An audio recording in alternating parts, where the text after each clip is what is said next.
नाम है। जब तक हम पूर्ण परमात्मा की साधना नहीं करेंगे तब तक हमें केवल अपने किए का फल ही मिलता रहेगा।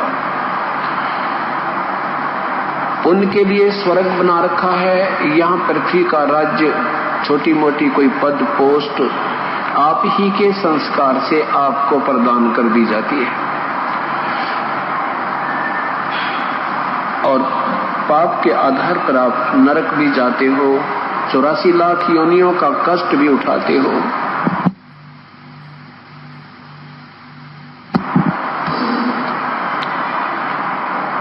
और आप सोच लेते हो कि हम बड़े सुखी हैं। ये सुख नहीं, ये तो महा कष्ट है। आपको हमने यहाँ पर कैसा सुख मान रखा है, जैसे किसी के 3 बेटे थे और उसका एक पुत्र की मृत्यु होगी, और दूसरे को एक ही पुत्र था, उसकी एक की ही मृत्यु होगी। तो जिसके 2 शेष रह गए वो अपने आप को संतुष्टि कर लेता है, हे भगवान शुक्र है कि मेरे तो 2 बेटे तो बच गए, इस बेचारे का एक ही था और तो ही भगवान को प्यारा हुआ। तो ऐसे उसकी तुलना में हम अपने आप को नो सुखी मान लेते हैं कि शुक्र है मेरे 2 तो बच गए। हमें एक पुत्र होता है तो पेटा सा ना भरता, न सोचे एक और हो जाए भगवान, 2 तो होने चाहिए। क्यों? बेशक ना कहें पर मन में न्यू है कि एक गिल की में दुर्घटना होगी तो एक तो बच जाएगा। हम इतने सुखी हैं। ये भूल आपकी जब हटेगी,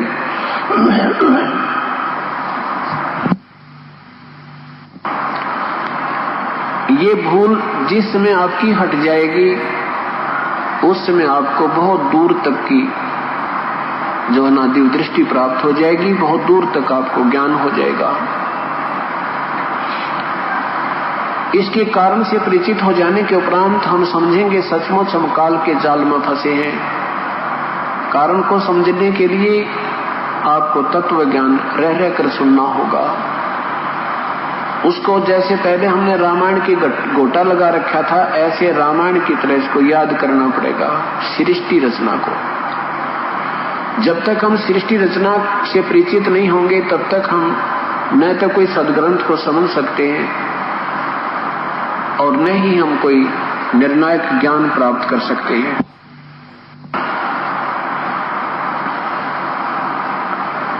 सृष्टि रचना के अंदर परमेश्वर ने हमें बताया है कि तुम कैसे काल के जाल में फंसे हो।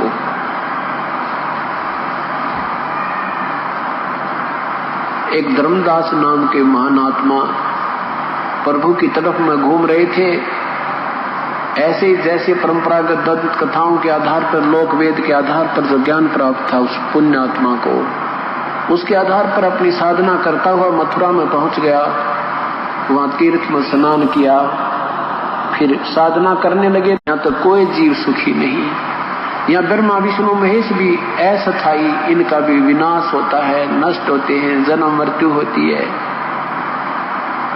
और इनको जरा सी एक हल्दी की गांठ दे रखी है इस काल ने। एक भगवान बना दिया कि इन जीवों से संतान उत्पत्ति करवा, दूसरे को सिद्धि दे दी कि तू इनको यहाँ पर जोड़ जुगाड़ बना के इन आपस में मोह ममता फंसा के यहाँ रोक के रख, और तीसरे को शक्ति दे रखी, इनको मार कर मेरे पास भेज दे 1 लाख को।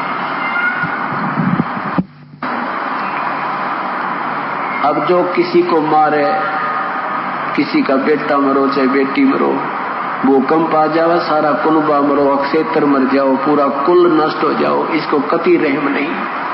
और बेरहमी को हम भगवान नहीं कह सकते, भगवान को दयालु कहा जाता है। धर्मदास जी ने पूछा, परमात्मा ये तो सचमुच बात घनी बिगड़ गई हमारे तय। परमात्मा ने बताया कि तुम जिसको भगवान कहते हो ये भगवान नहीं है, ये काल है। कबीर परमेश्वर अपनी अमृतवाणी में कहते हैं कि जो यम को करता बाखे और तजय सुधा नर विष के चाखे। जो इस ब्रह्म तक भगवान मानते हैं वो तो अमृत छोड़कर जहर पी रहे हैं, जहर खा रहे हैं। परमेश्वर ने उदाहरण दिया कि धर्मदास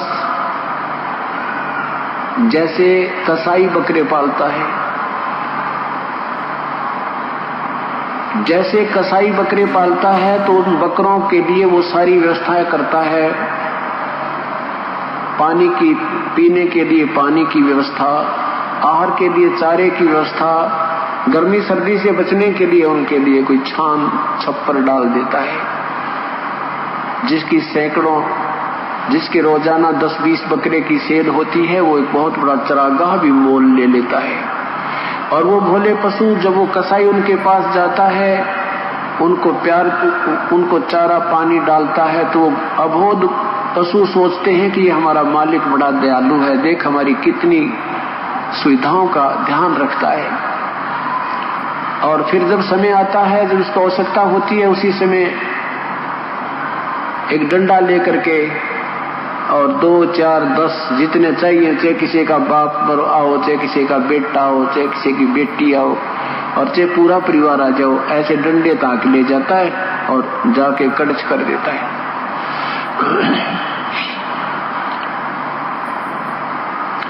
जब वो कसाई उसमें आता है बकरों के पास, तो वो बकरे उससे प्यार देते हैं, ऐसे ऊपर को पैर उठाकर उसको प्यार देते हैं, उसके कपड़ों को चाटते हैं, हाथों को चाटने लग जाते हैं, प्यार दर्शाते हैं कि तू बहुत अच्छा है, तू हमारे को बड़ी सुविधा देता है।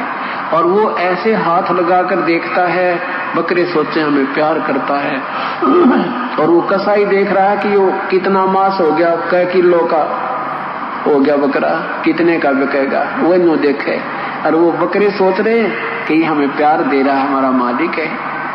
धर्मदास जी से परमात्मा कह रहे हैं कि जैसे तुम यहाँ देखते हो, भगवान ने कितना बढ़िया वातावरण बना रखा है, ठंडी शीतल हवा चल रही है, वर्षा होती है, बड़े फलदार वृक्ष हैं, काजू किस्म, सेब, संतरे, और कितना सुंदर यहाँ की व्यवस्था बना रखी है, सूरज चांद बना रखे हैं, कितनी अच्छी व्यवस्था की है। वही भगवान पड़ा है तो ऐसा लगे जैसे ये तो भगवान ही है, सचमुच बड़ा सुविधा दे रखी है। और फिर यहाँ पर ये कहर टूट रहा है। अब देखा यहाँ कश्मीर में, पाकिस्तान में, भगवान गांव के गांव खत्म हो गए। ये मालिक, ऐसे हिंदुस्तान में गुजरात के अंदर में एक बार भूकंप आया था, लाखों लोग और 2 मिनट में समाप्त हो गए। और जिस संपत्ति को संतान को अपना मानते थे, वो उनके हाथ लगी नहीं। तो इसलिए परमात्मा कहते हैं तुम इस काल को भगवान मान रहे हो केवल इन सुविधाओं को देखकर, और इसका जो मूल कारण वो ना समझने के कारण तुम इसी के चिपके बैठे हो, अन्य परमात्मा को नहीं मानते।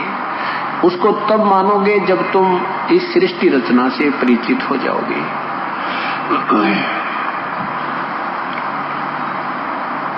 अब आपको सृष्टि रचना सुनाते हैं।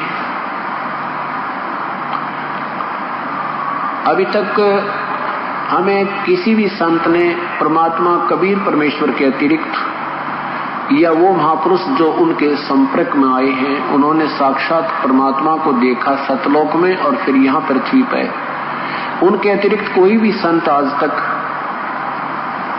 उस परमेश्वर की यथार्थ महिमा नहीं कह पाया।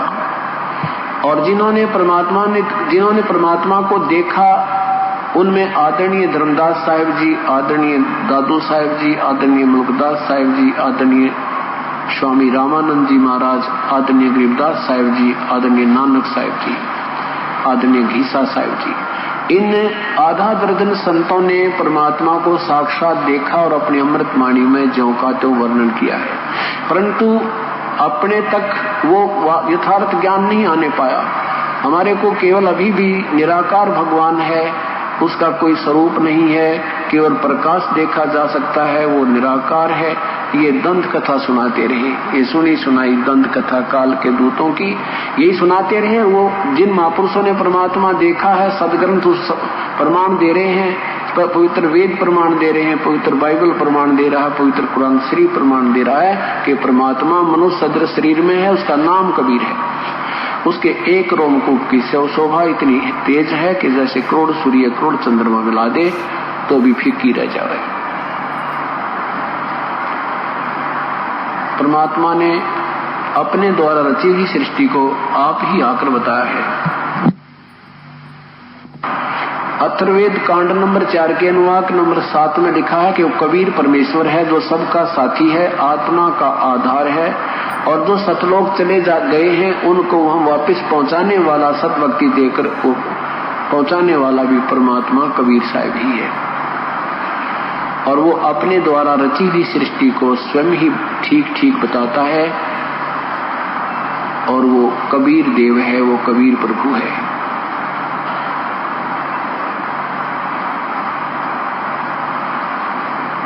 अब आपको सृष्टि रचना का ज्ञान कराते हैं। पुण्यात्माओं, ये अमृत वर्षा है परमात्मा ने इसमें वर्षानी थी आपके ऊपर। कल शाम को आप ये सार शब्द कई बार न जाई, ये मूल ज्ञान, तत्व ज्ञान, ये कहीं नहीं जाना चाहिए।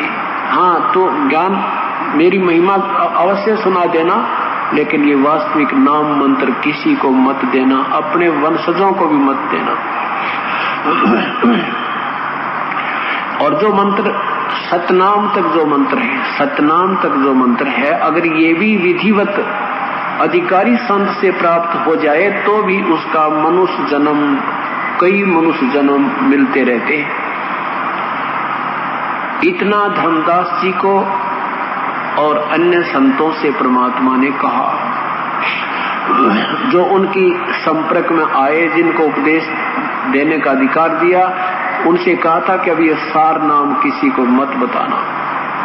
क्यों नहीं बताना? क्योंकि अगर ये तत्व भेद और सार नाम, मूल ज्ञान, ये तत्व ज्ञान और सार शब्द किसी के हाथ लग गया काल के दूतों के, तो पिछली पीढ़ी में ये निर्णय नहीं हो पाएगा कौन गलत है कौन ठीक है। परमात्मा की और काल की, जब परमेश्वर यहां आए थे तो अपने पुत्र जोगजीत के रूप में थे, तो काल ये ज्योत निरंजन उनको जोगजीत समझकर उनके साथ चर्चा की। जब उसने जो मांगना था वो मांग लिया, उसके बाद कहने लगा, जोगजीत बेशक संसार में जाओ, तेरी कोई नहीं मानेगा तेरी बातों को, क्योंकि परमात्मा ने कहा था कि ज्योत निरंजन मैं नीचे जाऊंगा, तेरे ब्रह्मांडों में तेरी पोल पाड़ूंगा और इन भोड़ी आत्माओं को बताऊंगा कि ये भगवान नहीं है, ये ब्रह्मा विष्णु महेश परम शक्ति नहीं है, ये स्वयं जन्म और मृत्यु के अंदर है। इनकी पूजा इष्ट रूप में केवल इन्हीं की पूजा पर आधारित होना ठीक नहीं है। इससे केवल जन्म मृत्यु बनी रहेगी, किया हुआ कर्म ही तुम्हें प्राप्त होता रहेगा। ऐसे मैं उनको ज्ञान कराऊंगा। तो काल ने कहा था, बेशक जा जोगजीत, संसार में तेरी कोई ना माने, मैंने अपने काल के दूत भेज रखे हैं और वो सब उल्टी कथा सुनाकर, शास्त्र विरुद्ध कहानियां सुना करके दंत कथाओं पर आधारित कर चुके हैं, और तुझे कोई नहीं मानेगा। तो फिर क्या कहा था कि 12 पंथ करूं मैं साजा, नाम तुम्हारा ले करूं आवाजा। 12 पंथ में नाम जो ले ही, सो मेरे मुख आन समोई।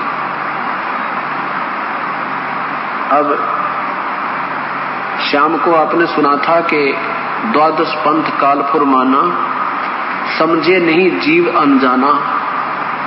12 पंथों में काल के ही नाम चलते रहे, वो पूर्ण मंत्र उनको नहीं मिला। लेकिन परमेश्वर ने इसलिए किया था कि मेरी महिमा, मेरा ज्ञान, मेरी चर्चा इस बिचली पीढ़ी तक पहुंच जाए। उन 12 पंथों में से शाम के समय आपको गिनवाए थे, वर्णन कराया था, तो 12वां जो पंथ है वो गरीबदास साहिब जी का है। गरीबदास साहिब जी को परमात्मा स्वयं मिले सन